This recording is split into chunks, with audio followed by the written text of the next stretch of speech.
Hey, I'm Alex Radcliffe from Boru & Co, and this is a week in review video covering all the stuff, the news, the segments, the tidbits, what I played, all the usual stuff that, well, happens in these videos.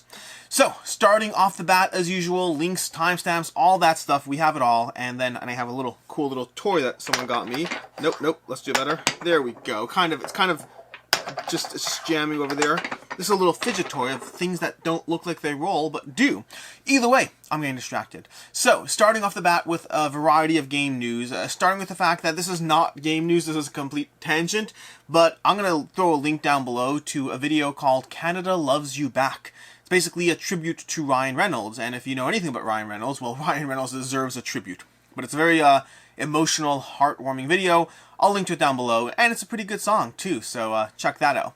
From there, moving into actual game-related things, because most of this video is about games or game-adjacent, but, I mean, the first one had nothing to do with games. It's literally just, I like Ryan Reynolds, I'm Canadian, and I like the song. That's all I have going for that one. But yeah, from there we go into Orange Nebula. Orange Nebula had a video last week that went up for the Wormhole, the opening of the Wormhole, which is a thing they do. I just thought it was a fun video. They just go into like a whole little skit of things happening. I'll link to it down below, but if you like Orange Nebula, or if you just want to see some general news combined with a bit of a comedy sketch or weird sketch, whatever it is, check that out. I personally appreciate the commitment to the bit that involves Tom having like ash just on his forehead the entire announcement, just for the sake of basically committing to the bit. And speaking of Orange Nebula, next up on the news list we have Unsettled, which is, you can't see it, it's above Super Fantasy Brawl in that, like right behind my head, above the Super Fantasy Brawl, I have the box for Unsettled, which I need to learn and play, but I heard it's best with 2 players, so I haven't dived in solo yet. I don't think my wife will like it, doesn't seem like her type of thing, it's a little more survival based. I'm skeptical whether I'll like it, by the way. I like things that let you do a lot of powerful stuff, and it seems like this one is very driven and committed, so it may or may not be for me. But completely unrelated, it is generally getting very high reviews, Tom Vassal aside, and it is one that it will be coming back to Kickstarter Q1, I want to say, 2022. So if you want to get Unsettled and more Unsettled, or if you want to jump in, don't pay those wild aftermarket prices, wait till Q1 2022, or if you want to play it before the next year or so, then pay those wild aftermarket prices. That's always a trade-off. Yes, you can back it, you can lock it in, but you won't be playing it for a year. So a little bit of a toss and turn over there, but what you should do. Then from there we have some retail news, a few retail pieces. First of all, we have The Adventures of Robin Hood, a game I'll actually probably be reviewing next week, I think. Probably, we'll see. But they have an expansion announced for that, which I'm semi-excited for. We'll save that for my review. We'll talk more about that. But that's going to be coming out. Res Arcana has another expansion coming out on December 10th. I'm not even going to try to pronounce it. I have no idea. It's something. I'll throw a link down below. We have Mythic Games. This is not retail. This is more Kickstarter, or GameFound more specifically. Mythic Games is coming to GameFound with expanding the Rise of the Necromancer universe. This is similar to what they've done with Enchanters, where they're working with another brand, another company, in order to continue a line of games. So you can expect to see that, Rise of the Necromancers, over on GameFound. We have Skytear Horde. That's this box over here, which doesn't have a pretty, box. It's just cardboard. It's a pizza box. My son actually saw it and thought he was getting pizza. But Skytear Horde, which is a standalone game in the Skytear universe. It's not Skytear. It's a different game. It kind of reminds me of almost as if you're playing Hearthstone to a degree, but solo or cooperative. We'll talk more about that. But either way, that's going to be coming to, I want to say Kickstarter, probably in January. Not certain about that just yet. We also have Blazon or something, I'm not sure how I'm pronouncing it, but coming from 25th Century Games. It's a game about inscripting or creating the shield, in medieval times, what goes on your shield. I'm sure that term, Blazon, I'm sure it has some aspect or connection to it. I just don't know what that actually is.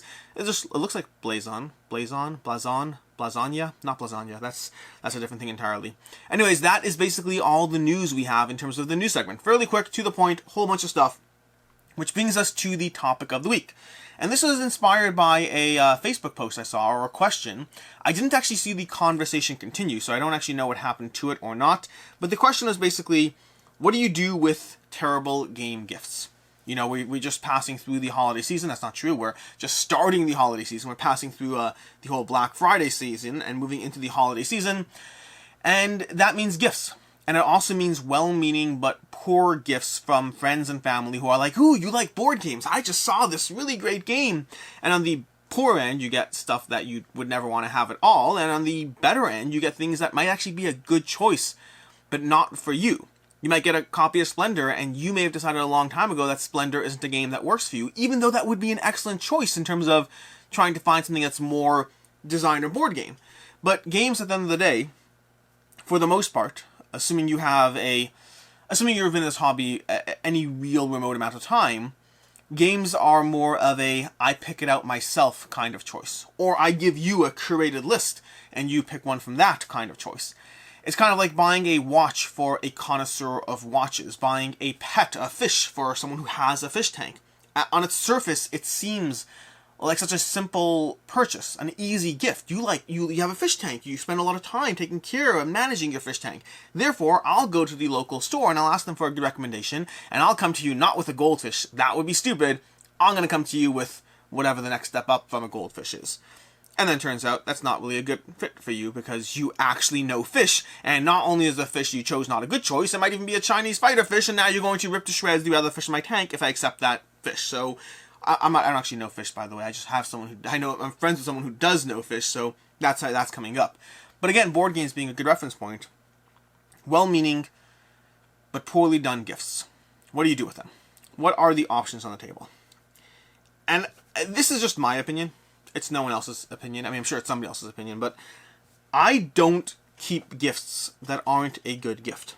You see, you can't just think about the short term. The short term is, well, I'll keep the gift that you got me. And this applies whether it's a board game or not, honestly. Just it's slightly catered to the board game conversation. But I can keep the gift because I don't want to hurt your feelings, and I can pretend I like it. But for how long do you keep that use up? Do you keep it up for 3 months? 6 months? 14 years? 19 years? Until you're not friends with that person? What are the rules and restrictions around pretending that you're going to hold on to a gift? Do you have a closet full of gifts that you pull out whenever the respective person comes around? The answer to those things, by the way, reasonably can be yes. But it also can very reasonably be no as well. Yes, you could have a dedicated small section of your house devoted towards not hurting others' feelings. That is entirely reasonable. I mean, look around me. The shelves I have towards just board games, devoting 2 or 3 shelves towards not hurting the feelings of others is not the craziest conversation in the scheme of the things we value and don't value. But for me, my issue isn't the space involved. My issue is being genuine. I have a hard time pretending to somebody that I liked something that I didn't. It's not that I can't act, it's that I don't think I should waste my deceit on something so meaningless. And I think that any true relationship should be able to withstand a dose of reality if it's delivered well, delivered in a decent way. I'm not saying you turn around and spit on every gift you're given that isn't a proper gift, but I'm saying you say thank you, you say you really appreciate it, and then you figure out the next step as far as letting the person know that it's not necessarily a great gift for you. And that can vary. It can vary in a variety of ways, and every single thing I say right here, make sure you are catering it to who you are as a person, to who the people in your life are around you. Don't just wildly just do this stuff without context for who you're dealing with and who you're interacting with. But if you get, let's say, Splendor, if you get a good board game gift that isn't a good game for you, whether on the spot or not is a different conversation. But I don't think there's anything crazy about saying, wow, this is such a thoughtful gift, and Splendor, like, you really did your research too. Like, I can't believe it. Like, you didn't just pick out Monopoly or something like that. Like, good on you. It happens to be, by the way, this is such a good pick. Like, I've actually played this game before. Like, I've had this before, and I've already gone through it. It's such a great choice, though. But, like, I can't wait to pass it on to somebody else. Or I'd love to, like, this is such a great gift. Like, I'll be able to, like, share it with my nephew or something. Think about your excuses as you go. I'm thinking of them as on the fly and only halfway there. But you can express appreciation in a heartfelt manner and mean it. If my value system is around the being genuine, I am genuinely appreciative of the thought that goes into a gift. The fact that you said, oh, he or she likes that hobby, so I will buy a gift from within that hobby.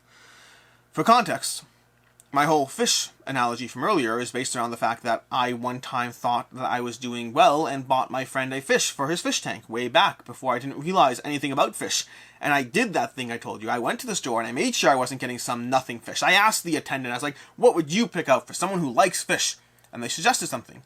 Turns out my friend's very particular about the fish that go in the fish tank. So what did I end up with? I ended up with my own fish in my own fish tank that I took care of for a year before it died. So that was that. And that's because my friend was really appreciative and then said, but like, this doesn't really go with my things. The thought is so meaningful. Like, I really appreciate the thought, the dedication, the time and effort you put into this. It's really, really nice. Also, like, I in an effort of being transparent and direct with you, like, it's not something I'm going to keep from my fish tank. And I ended up taking care of a fish. I learned my lesson, and I didn't have my feelings hurt on the other end. I didn't think oh wow, my friend rejected the gift. No, he clearly actually appreciated it, and that was clear from what he said, what he did, and all that. And I just took care of a fish. That part I don't know why. I don't know why I took care of a fish for a year. It wasn't that hard. It was on my desk. It's okay. This is going back a while. But I think my point is, I don't think there's a wrong... Well, there are wrong answers. The wrong answers would be when you just are cruel or not appreciative, or you're like, this game or that. Appreciation should be the cornerstone of everything. And if you have a problem genuinely being appreciative, that's something else you should look into, because that's a different kind of problem. If someone puts time and effort and thought into a gift, you should appreciate it. Whether or not you keep it is a different conversation. You might find that's the best approach. You could also take an approach, by the way, and this is not, like, I don't mind a degree of deceit to some degree, but, like, I don't mind keeping the gift initially, and then being like, by the way, that was so great, like, we went through it, we played it, blah, blah, blah, etc., like, and now it's time to move on from it. You don't have to keep it forever. It doesn't have to be a commitment. Now, this does vary in terms of the general concept of keeping a gift forever. If I'm trying to get rid of games, and I have a good game that I like that was a gift, I'll certainly hold on to it for longer. I'm referring more to when it's not a good fit for you, when you're not going to play it. And the question is whether you just hold on to it in the abstract sense of fake appreciation, or whether you're direct with people. And I think directness, I don't think there's anything wrong with that. I don't think it has to be on the spot. You have to question yourself and how well you can convey that. But I value being honest and direct with the people around you. In the long term, for a relationship that matters to you, it'll likely be a better fit. Because part of the problem is if you really are that appreciative, and if you find that you don't tell the people anything about the fact that their gift might not have been the perfect gift, you should also expect that you're probably going to get another board game next year, and the next birthday, and the next this. If they think board games are a great gift because of your response and appreciation, you might find that you end up with more than one problem to deal with, and this becomes a long-term issue instead. And that's gifts and things. Which brings us to the week in review. Going through the week in review, I realize now I did not mute my phone, so that was close. Okay, going through BG stats. This is the thing I usually use to track all my plays. I have not logged all my plays as usual. I'll try to remember what I did play over the past day or two. But going back to last week, we have Crime Zoom. I played a game called Crime Zoom. It's a little game. It's sort of from Lucky Duck. I think they're not the publishers, but they distribute it or something like that. But Crime Zoom's a little escape room genre style game. I'll be playing another one of them. I'll probably be talking about it in some dedicated video or some roundup video. We'll figure it out. But that's Crime Zoom. We have The Adventures of Robin Hood, which I've been going through with my daughter. Adventures of Robin Hood from Cosmos is a game. I'll be talking about it more in a review next week, so I won't heavily go into it. We have Railroad Inc. I started diving into Railroad Inc., which has been way too long since I played with my wife. So we're trying to go through all the various colors and modules. I haven't actually played it since I got the Kickstarter, and we're diving now into it to explore the different things that Railroad Inc. has to offer. We have The Adventures of Robin Hood again. We have Kids Chronicles, Quest for the Moonstone, another one from Lucky Duck. We have a bunch of Lucky Duck stuff this week. A lot of kids stuff this week. Because right now it's Hanukkah. It's Hanukkah. Hanukkah's the Jewish sea, Hanukkah, but Hanukkah, otherwise known, is the current holiday right now, Jewish holiday, which means I've been home early from work the whole week. I've been playing against my kids the whole week, so a lot of kid stuff going on. We have more Kids Chronicles Quest for the Moonstone. We have Skytear. I got another play of Skytear in. Kids Chronicles Quest for the Moonstone, Robin Hood, Harakiri Blades of Honor, Anno 1800. I got the play of Harakiri, just to take a step back. Harakiri is one that I reviewed this week, First Impressions review. We'll talk about that more later. We have Anno 1800, which continues to delight. I'm really enjoying Anno 1800 every time I dive back into it. I'll have another play in a minute. We have Rift Force, Bunny Kingdom, which is always fun to pull out. I actually won Bunny Kingdom, which I do not usually win Bunny Kingdom. Usually my wife wins Bunny Kingdom. She is much better at it than I am. I managed to get like every single thing related to treasures it was glorious. I scored like 123 points from treasures alone. Forget anything else. We have another play of Harakiri Blades of Honor. We have Endangered. Endangered is one that I was on the fence about after my first play. I'll probably have coverage at some point on the channel, but I dived into it again and liked my second play significantly more. Now I still want to keep diving into the various scenarios. I have all the expansions and things. I want to mess around with it. I like it so far. We'll see how it goes. It's been growing for me. The first play I was not sure I was going to keep it. Second play I think there's a much higher chance I'm going to keep it. I'm going to sneeze in a second. 1 second. And now it's going away. Well, that was close. Okay, we got another play of Anno 1800. We have another play, not another play. We have my first and only play of Lisboa. Lisboa is Anno 1800. I should review Anno. Okay, I'll review Anno 1800 this week. That's a good idea. I'll do that. Okay, we have Lisboa. Lisboa is from Metal Lacerda. This is my first. No, that's not true. This is my first sort of Lacerda game. I played Vinos. I'm saying that horribly. I played Vinos. I played that game, the wine game from Metal Lacerda, a long time ago, before I was ready for Lacerdas, and then I played Mercado de Lisboa, which is not really a typical Lacerda game. Vinos, I would say, is Lisboa is my first real dive into Lacerda. I'll be playing it more. It's on the table for a reason. We'll talk about it more later. I have Mind MGMT. Got another play of that in. Still enjoying that one. By the way, in my review of that one, I completely missed it, but there's a whole bunch of content and hidden unlocks in the rulebook that actually talks about it, but I just completely missed it. But whenever you find certain things, you can find cars and look online and plug it in. You can get extra stuff, basically, if you're paying attention, because of like the whole spy theme going on. We have Kids Chronicles, Quest for the Moonstone. We have Yummy Yummy Monster Tummy. A bunch of plays of that got locked in here. We have Tranquility. I got another play of Tranquility, which I'm really enjoying. Still a solid game. That's actually going to be going up on the channel later today. So that's the play I got. We have Encyclopedia. Okay. A little break. Encyclopedia is the newest game coming from Holy Grail Games. They reached out to me to cover it. I was like, sure, I'll cover it, but I wasn't sure. I mean, they also said it's from the designers of Domination, I think. Domination, The Road to Civilization. That's the one, which I liked but didn't end up keeping that one. And so I said yes to Encyclopedia, but I was, who knows? Maybe it'll work for me, maybe it won't. I don't really know. I played it. I really like it. It's set collection with worker placement and dice, dice placement. I really like it. I want to dive back into it more. I have lots of positive things to say about it, but Encyclopedia is really enjoyable. We'll see where it goes. We'll see where it ends up. I have Mountain Goats, another game from Board Game Tables that I occasionally dive into. We have Spirits of the Wild, Rolling Realms, Evolution, and then Evolution Climate. I haven't played that one in a long time, and this was my first time diving into Climate. I still need to play Oceans. Oceans I have on my shelf. I need to play that one. That is everything I have as of right now in my logged plays. Which brings us to the week in review. The week in review starting off with last Saturday. So, last Saturday we had 2 reviews going up, a review and then a bundle video. We had Steamwatchers from Mythic Games. Steamwatchers is one I gave a 3 out of 5. I like Steamwatchers. I'm happy to play it, but it's not one I would ever suggest myself. The game is much more direct area control and a whole lot less in terms of the interesting powers and abilities or things that mix up the experience. So I think it's a good game. I enjoy it. I think those who want more direct area control will enjoy it. Very tactical, lots of decisions to make, but ultimately I had complaints around the fact that it's not doing anything fun the way I like to do things fun in my games. I like drafting and powers and abilities and tableaus and all those things.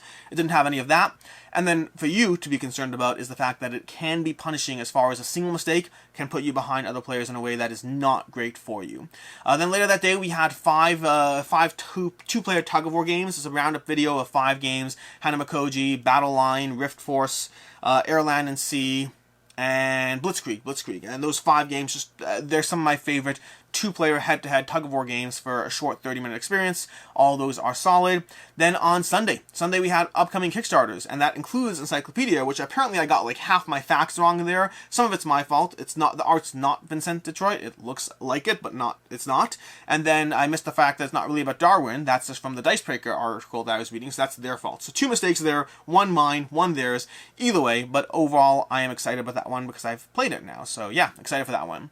Then on Monday we had 2 back or not to back, diving back into the Kickstarter stuff. We will not have a 2 back or not to back this week. At least I don't think we will. Not enough new Kickstarters.